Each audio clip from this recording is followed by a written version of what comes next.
I was watching Tim Robinson's video tonight about all the powder measures and stuff that they use, you know, like RCBS or Lyman or any of those ones that were throwing a certain amount of powder into your case.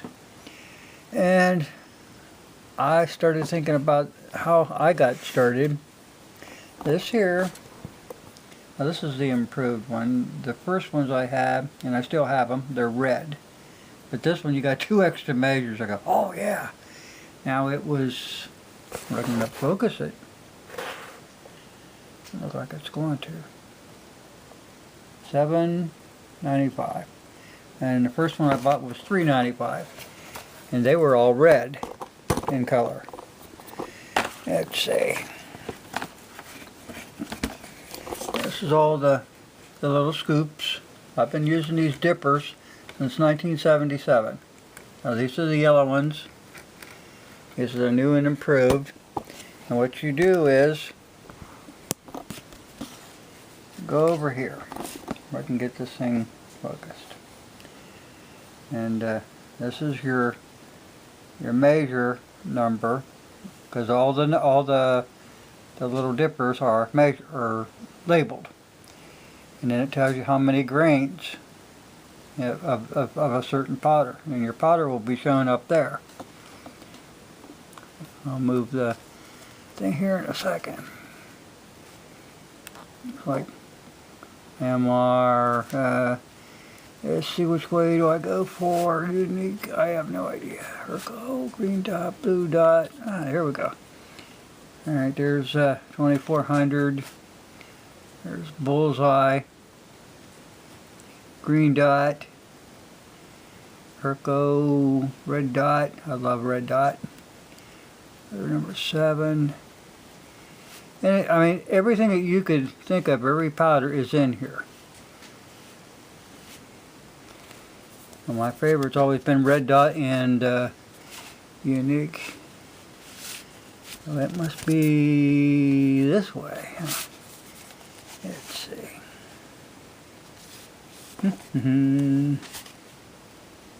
Yeah, right there, unique. But whatever powder measure, I'll get this back here.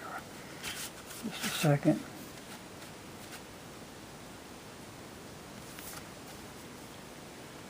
Okay, let's see, it's unique.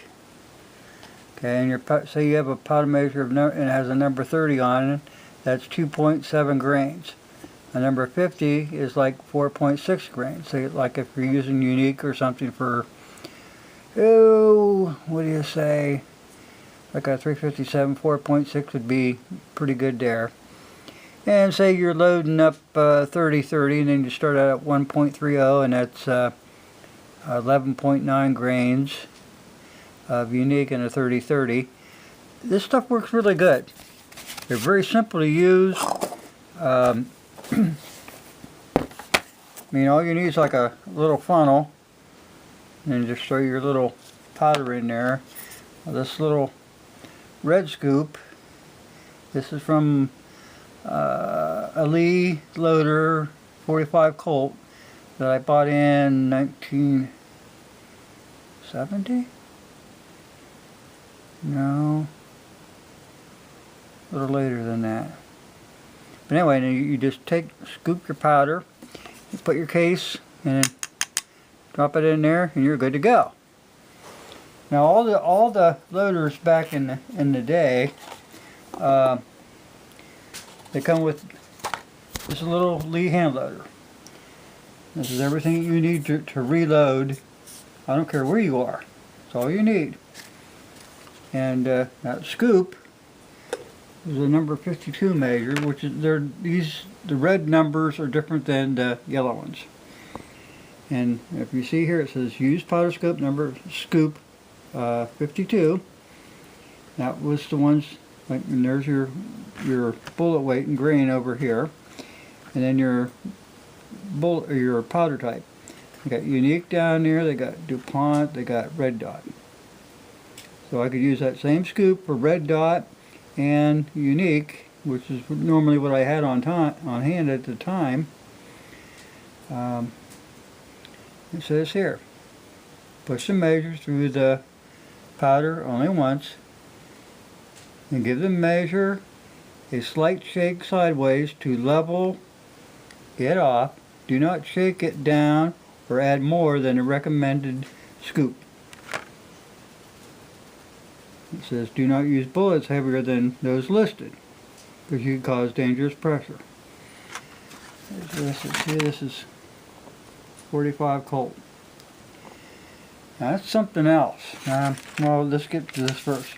And back in these bullet molds, $8.95.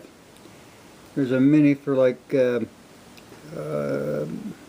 different things. Your lead pots back in were $1.48. Lead ladles, $1.48. Lee lubricating and sizing kits, $5.98. That's what this is. Includes lube pan, lube cutter, accurate and resizing die and punch, some Alox lube. What it did, you had a little pan. You put your bullets in there, and then you heat up the Alox, and then let it cool off.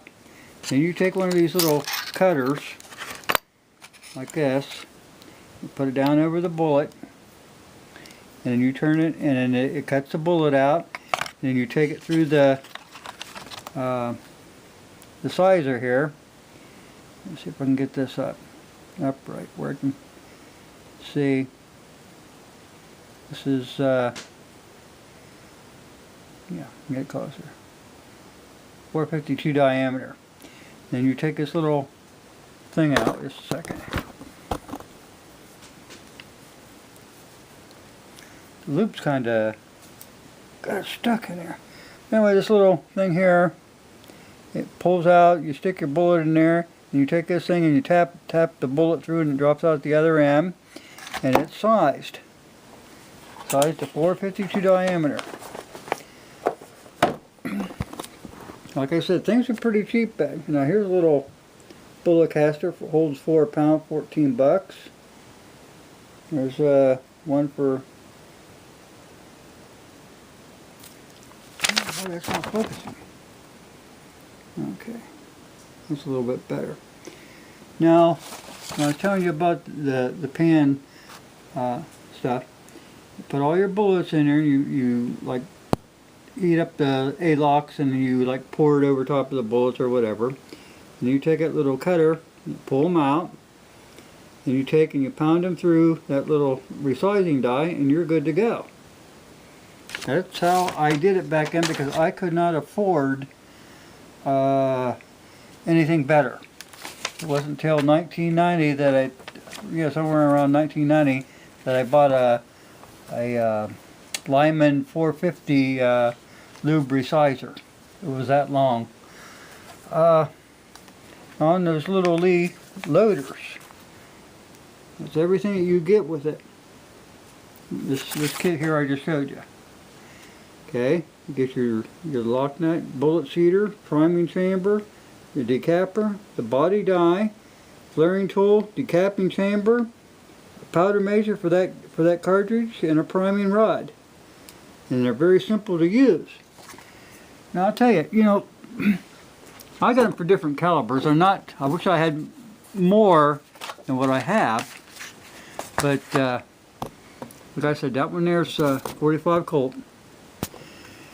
And this is 223 Remington. It's never been used. I bought it just in case, because you never know what might come down the pike. But everything you need to reload is right in there, except for your primer and your powder. Now, like I said, it's 45 Colt 223. I bought this from my brother. It's a Lee 9mm. It's the same as this. It has all the good stuff in it. It's just more modern. But back in the day when I was getting the Lee loaders, they were probably, let's just say, $8.98. Okay. Now I think these things are probably around $30 now. But here's the thing. Now here, yeah, this one here, it's a 357, and I know it's been used. But it has all the information in here that you would want for reloading. It's all in here. It's ready, all in this little kit, and you're good to go. Now, if you ever got into a SHTF situation and you had to head for the woods, are you going to have the time to tear apart your turret press or your big heavy Dillon and cart it off into the woods with you? It takes time to gather up all that stuff, and if you have to leave, everything's bolted down and you have a lot of weight there. Not with just that, but I mean a lot of weight in reloading stuff.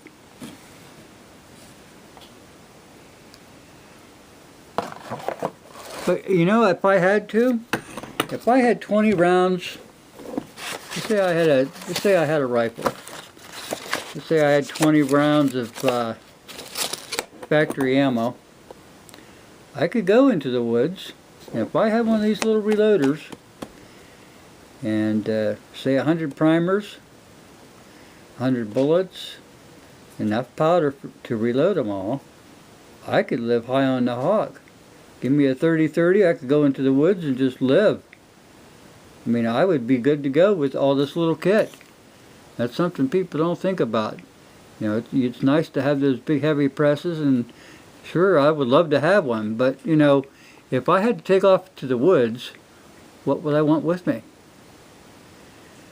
Like I said, these little things used to be a mainstay in every gun store, gun shop that you walked into in the 70s.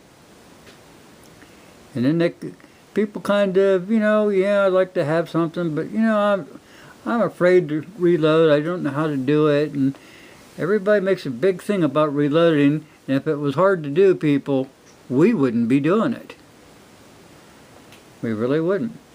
But like I said, if you had one of these little loaders, you know, you got your cases.